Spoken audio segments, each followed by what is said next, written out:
Okay, now we can chat. You more likely than not know me from the Red Dress music video. So I was an undergraduate student at UC Berkeley, and I applied to 12 graduate school programs, got rejected by 10, and accepted by 2. The common denominator between those two? Both were in England. So I got into Oxford and Cambridge, but every top graduate program in the US. They were like, no, get the hell out of the US. And I said, fine, I'd love to. So the master's programs in England are 1 year as opposed to the US where there are 2. So it was there for a whole year, and it was during COVID, which was a real bummer because I went to Oxford because I was promised that they'd do balls and all the balls were canceled. But that's okay. I made many a friends with the cows. But really, actually, I spent most of my time alone during my time in Oxford. I did make friends, and the friends I made were amazing. 2/3 of the graduate students at Oxford are international, which was so amazing because the socializing itself is education. Can you tell I'm an academic's daughter? So I spent most of my time walking through the meadows, meeting the cows, exploring Hogwarts on my own, which in some ways felt more magical maybe than the counterfactual if there hadn't been the pandemic. I lived in a house with a bunch of other graduate students. It was university housing, so through the university, it was randomly selected. I had my own room. It was a little shoebox, but I was paying for it myself, so I was very happy. The bed seemed particularly small, like this wide. When I finally got a job and graduated, I got a king-size bed all to myself, and let me tell you, it was the dream.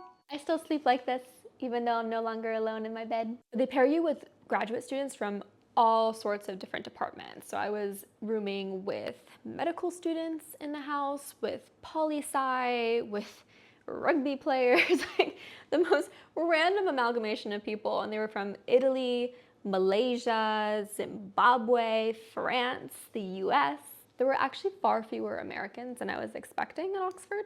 I knew one in my house. So there were only 2 Americans, and this was a big house, big, pretty brick house near the meadow.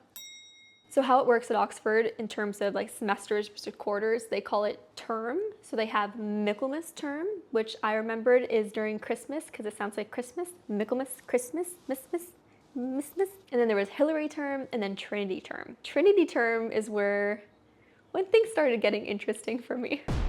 So Trinity term, you don't have any classes, you just meet with your advisor as you write your master's thesis and do your research. My master's thesis was called An Educated Belief, College's Effect on Political and Religious Affiliations. There's this assumption that college is a liberalizing institution, but I wanted to test that. Because is it causal? We don't know until we look at the data. What I found in my research is actually that college itself is not making people liberal. The fact that there are more liberal college graduates is because more liberal people attend college to begin with. So college itself is not the liberalizing factor. And I really wanted to study this particularly because this assumption blocks a lot of funding toward education, particularly from the conservative side of things. Well, like, hey, we don't want to fund this funnel that's churning out more liberals. But that's not what's happening. College itself does not liberalize. It's just that there's a selection bias. More liberal people to begin with are attending college.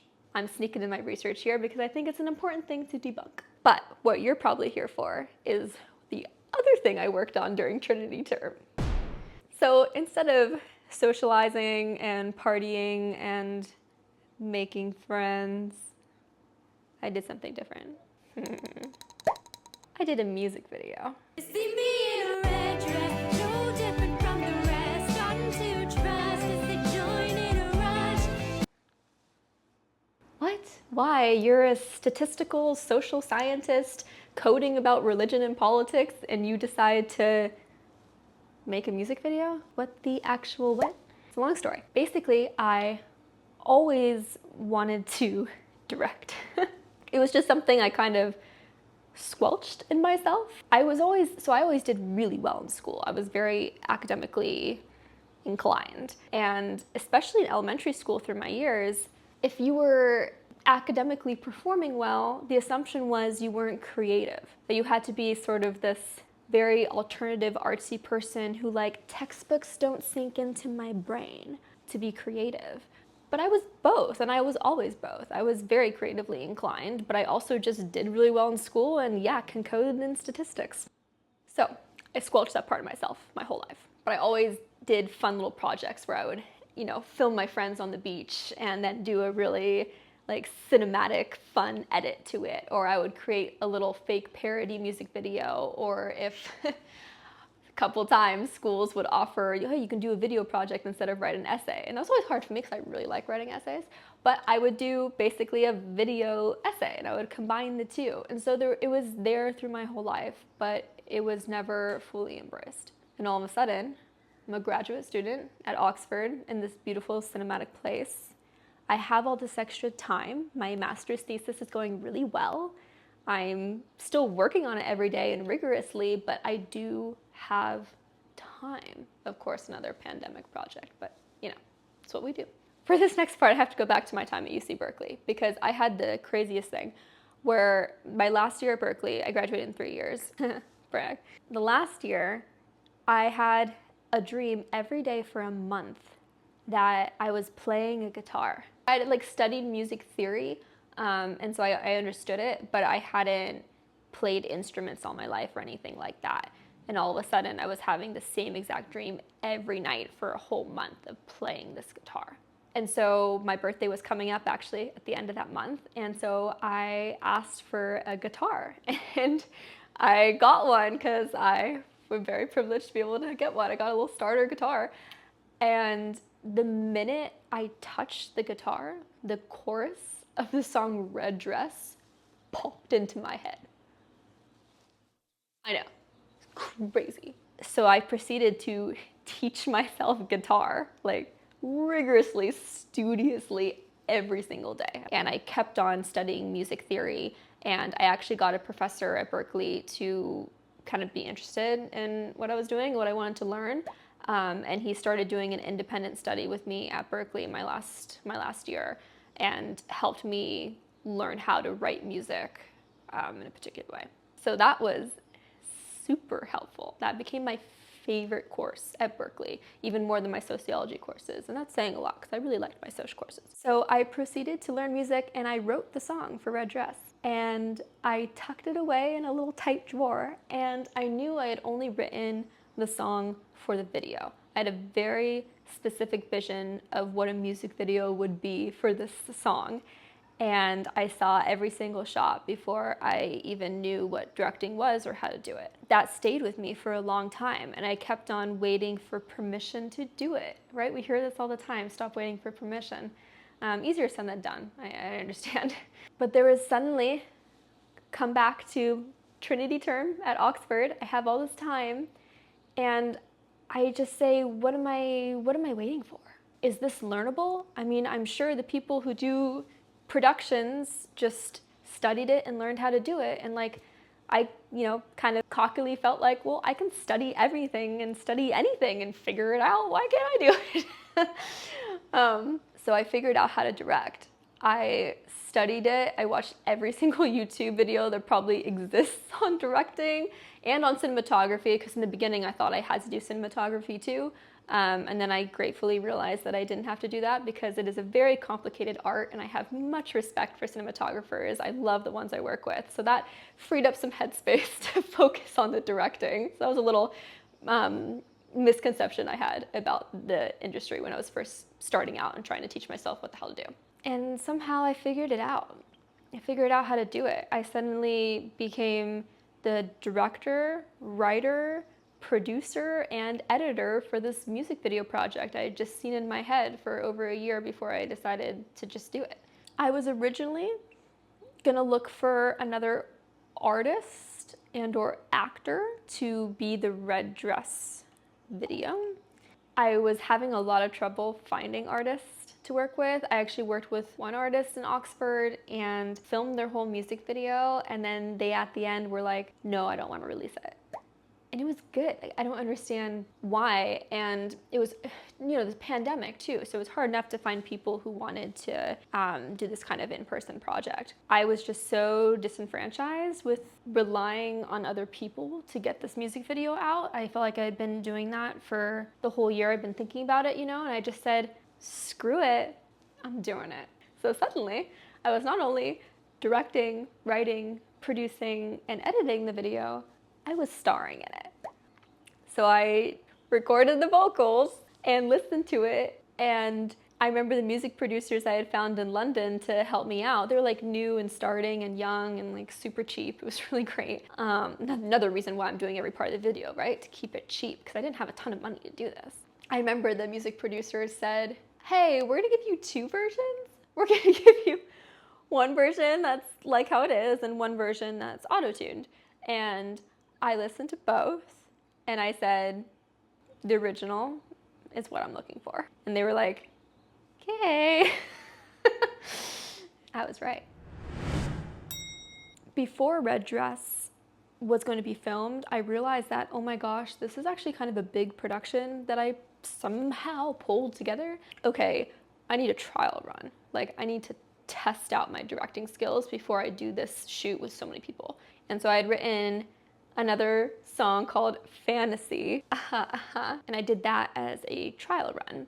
Really glad I did that because the cinematographer who I was going to work with, he was another student at Oxford. He borrowed film equipment that I got on loan from the Oxford Filmmaking Society that I was a part of. And God bless this dude, he's so nice, but he ruined all the footage. And so the footage from Fantasy was like just a bunch of frames, and he didn't know how to film on the Blackmagic RAW. I was able to kind of pull something together anyways because we actually had a second camera that I made them use for certain shots. And then so the stuff that looks like stop, stop, stop, go, stop, stop, stop, go in the Fantasy music video, that's why.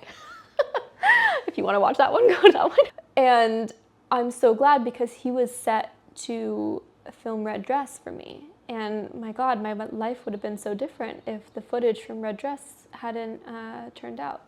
So now, the master's thesis is going pretty well. I am ready to select a film date for this music video. I've rounded up random free extras of Oxford students who have signed up on this Google form that I taught myself how to make because I didn't even know this existed before. I found a cinematographer to work with me who was really cheap and just like was kind of said, oh, this is a student project, like I'll do it for pretty low. This sounds fun.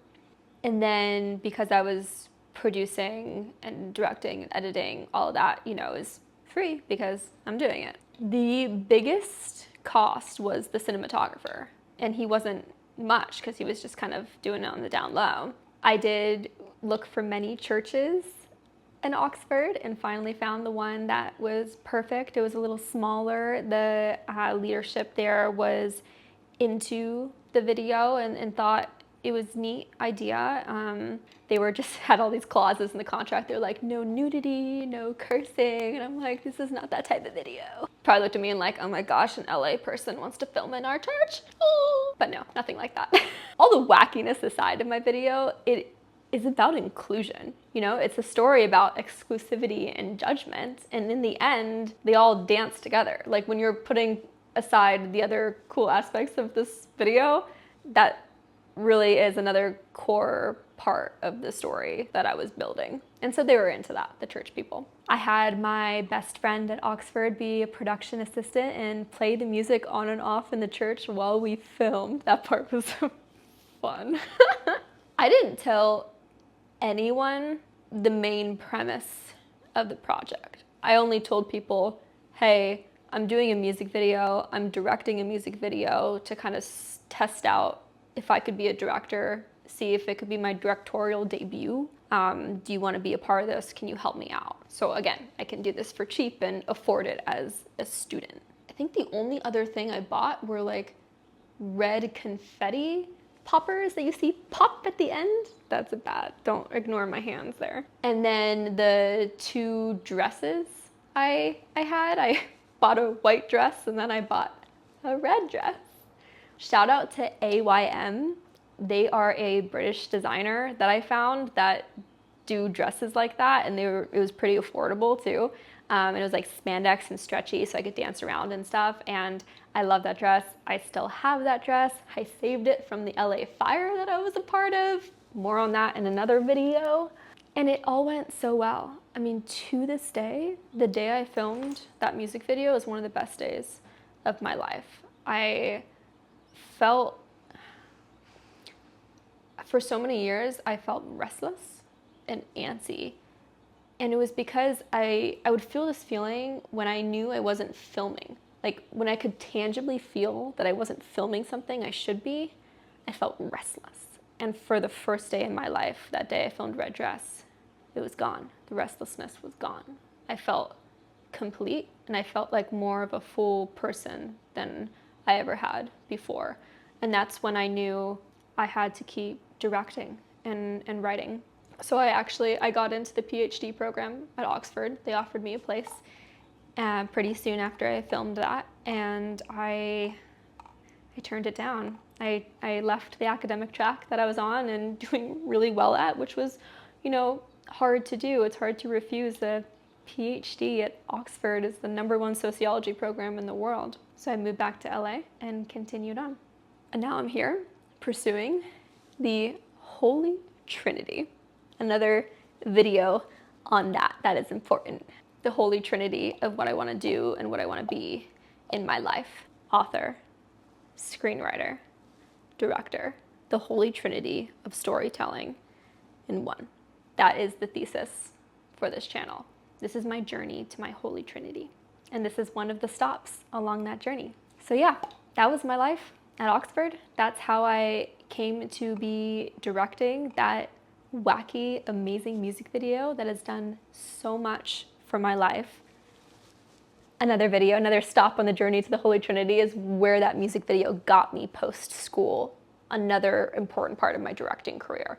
So if you want to continue this elaborate, exhausting, but beautiful journey with me, keep finding the little pieces and help me piece them together. So my time at Oxford was really special. It'll hold a special place in my heart forever. It was one of the best years of my life. It hosted one of the best days of my life as well. And that's the story of my time at Oxford and the music video that came out of it. And I guess a master's degree came out of it too. Cheers.